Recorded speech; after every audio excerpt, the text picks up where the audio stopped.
the fire in my heart. Well, hello again and welcome to Impact. On today's program, we want to discuss something that I think is going to be very practical to you and to me, and I think it will have an impact on your life.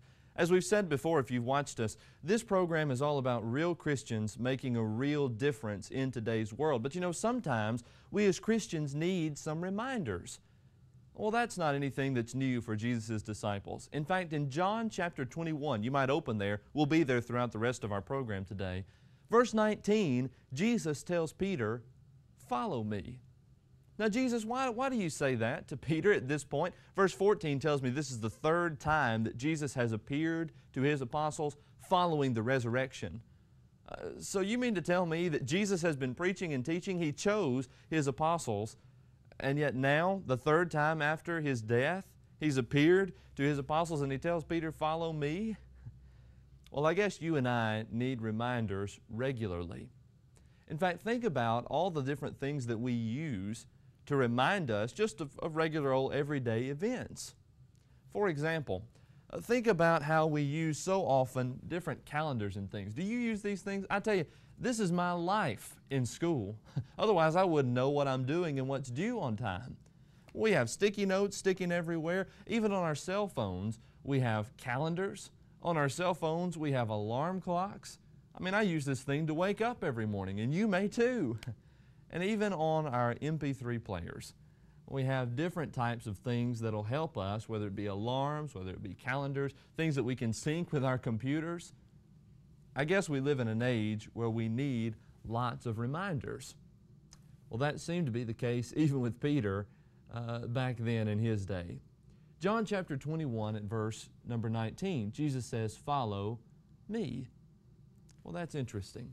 I want us to look, and we have some other things planned as well in today's program, but specifically to look at reminders from John chapter 21. And we're going to do that in three different ways. Look at them with me on your screen. We're going to see a reminder through Jesus' resurrection first. Secondly, we'll notice a reminder through a restoration that occurs within Peter. And then finally, point number 3, we'll see a reminder through reflection on Peter's personal life. And you know, even though Peter needed reminding, that didn't mean that he was useless and of no service to the Lord and to His cause. And so that's what we're going to be looking at today on Impact. We'll begin with point number 1, a reminder through the resurrection. In John chapter 21, the first 14 verses give us this point number 1, a reminder through Jesus' resurrection. Now, evidently the apostles had been told by Jesus prior to this that they were to meet Jesus around the Sea of Galilee. In fact, I can read that in passages like Matthew 26:32, Mark 14:28, and Mark 16 at verse 7. I think they had sort of had this planned, and for whatever reason, at the beginning of John 21, they have all come together, at least some of the apostles have, and it seems for a specific purpose. Let's read together. I'll put it on the screen for you. John 21. It's a lengthy reading, but we'll see some points from it in just a minute. Verses 1 through 14. John records for us, "After these things, Jesus showed Himself again to the disciples at the Sea of Tiberias, or the Sea of Galilee. And on this wise showed He Himself. There were together Simon Peter and Thomas called Didymus, and Nathanael of Cana in Galilee, and the sons of Zebedee, and 2 others of His disciples. Simon Peter said unto them, I go fishing. And they said unto him, Well, we'll also go with thee. They went forth and entered into a ship immediately, and that night they caught nothing." Now what if we pause right here just for a moment? For whatever reason, they're all gathered together, and we believe, like I said just a minute ago, that they were together for the purpose of meeting Jesus there. Jesus had told them to meet Him there. But it seems as if they needed a reminder, because maybe they waited so long and they thought, well, maybe Jesus isn't coming. I don't know what the context was or what happened in between verses 1, 2, and 3, but for whatever reason in verse 3, Simon decides it's fishing time. And the rest of the disciples say, hey, we'll go with you. Maybe they got hungry because it got dark. I don't know. But for whatever reason, they all decide to go fishing.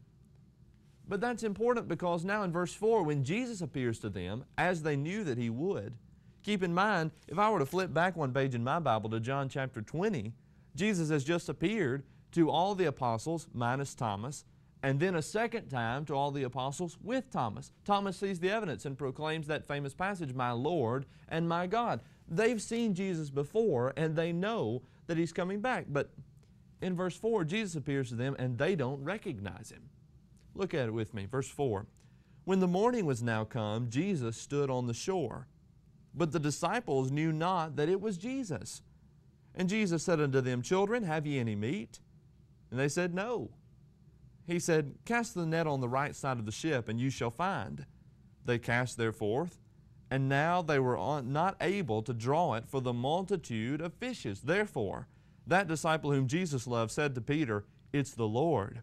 And when Simon Peter heard that, he girt his fisher's coat to him, for he was naked, and did cast himself into the sea. Let's pause there again just for a moment. Notice that Jesus is on the shore. Evidently, they're supposed to be expecting His coming. He says, "Do you have any fish? You have any meat?" And they said, "No." Cast your net on the right side. Now, this was something that had happened before, right?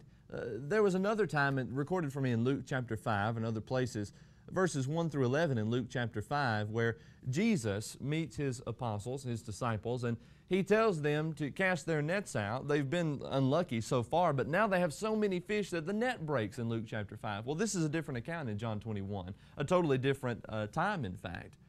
They cast their net on the right side of the ship, and there are so many that they have trouble getting all the fish pulled up into the boat. In fact, later we're going to find out there are 153 fish that they catch, even after it's been all night.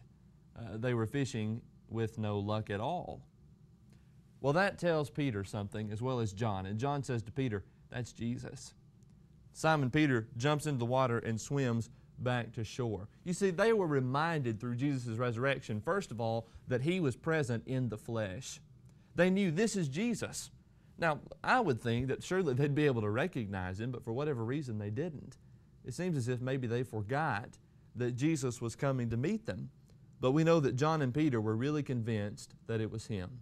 Let's pick back up in the text. Verse 8, "And the other disciples came in a little ship, for they were not far from land, as it were about 200 cubits, dragging the net with the fishes. And as soon then as they were come to land, they saw a fire of coals there, and fish laid thereon, and bread. And Jesus said to them, Bring of the fish which ye have now caught. Simon Peter went up, drew the net to land, full of great fishes, 153. And for all there were so many, yet was not the net broken. And Jesus said to them, Come and dine. None of the disciples did ask Him, Who art thou? Knowing that it was the Lord. Jesus came, took the bread, gave them, and fish likewise. And this is the third time that Jesus showed Himself to His disciples. After that, He was risen from the dead. 153 fish. Wonder why they chose to record that number for us. Well, evidently, it seems to be to contrast that they had no fish all night long, but now Jesus appears, and suddenly they have an abundance, 153. And so in the second place, the miracle would show Jesus' disciples that this really was Jesus, and it would remind them of the calling that they had by that resurrection. And then in the third place, He ate a meal with them. Jesus ate a meal with them. And this was showing them that this was not some kind of apparition or ghost. This was really the Lord. I wonder why they forgot that Jesus was coming to meet them. I don't know, it's interesting. You'd think that you and I, if we were going to meet Jesus, that we would not forget something like that. But whatever the case may be, they seemed as if they got their mind off of focusing on Jesus' coming, and instead they thought about fishing. Well, Jesus reminded them through His resurrection. We'll be right back after this break.